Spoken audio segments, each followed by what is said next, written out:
얼마 전 대한민국과 폴란드 간의 19조 원 규모 무기 수출 계약이 성사되면서 우수한 품질의 국산 무기가 세계 무대로 한 발자국 더 나아가게 되었습니다.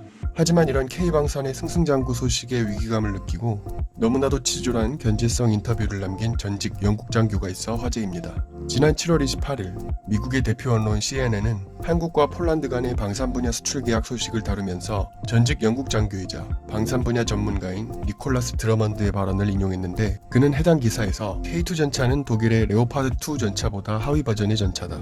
동일한 포와 엔진, 기어박스를 탑재했으나 전자적 구조가 정교하지 못하다. 나쁜 전차는 아니지만 썩 좋지도 못하다. 유럽 국가의 경우 긴급 상황에서 사후 지원을 받기가 어려울 것이다 라며 K2 전차에 대한 부정적인 평가를 넘어서 혹평 수준의 의견을 제시했는데요. 사실 이 대머리 예비군 아저씨가 K2 전차를 깎아내린 것이 처음은 아닙니다. 그는 지난 2020년 본인의 SNS를 통해 폴란드가 레오파드2 대신 K2를 선택하는 것은 미친 짓이라고 생각한다 라며 맥락도 근거도 없는 비난 수준의 의견을 남긴 바 있는데요. 이러한 발언들에 어느 정도 무게가 있는지를 확인하기 위해 K2 전차와 레오파드2 전차에 대한 객관적인 자료들을 한번 살펴보겠습니다. 먼저 연사력 측면에서는 자동장전 장치를 탑재한 K2 전차가 우위를 점하고 있으며, 기동성 측면에서는 레오파드2의 가속력이 K2보다 앞서지만 산악지형에서의 기동을 비롯해 최대 운행거리, 연비 모두 K2 전차가 레오파드2보다 우위를 점하고 있습니다. 이렇게 보면 K2 전차가 레오파드2보다 못할 건 없어 보입니다만,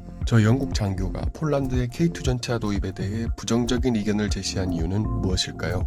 이 질문에 대한 답은 의외로 쉽게 풀렸습니다. 그의 SNS 소개란을 보면 KMW 영국 자문위원이라는 직위가 적혀 있는데, KMW는 레오파드2 전차를 개발한 회사입니다. 본인이 관련되어 있는 레오파드2를 올려치기 위해 뚜렷한 근거 없이 K2에 대한 부정적인 의견을 제시하는 것이라고 밖에는 해석할 수 없습니다. 하지만 저 대머리 예비군 아저씨가 뭐라던 이미 K2 수출 계약서에 도장까지 찍힌 상황이라 큰 의미가 있을지는 잘 모르겠습니다. 다음부터는 좀 더 정정당당하게 K2를 이길 수 있는 방법을 찾아오시길 바라겠습니다. 오늘 준비한 소식은 여기까지입니다. 재미있게 보셨다면 구독과 좋아요 부탁드리겠습니다.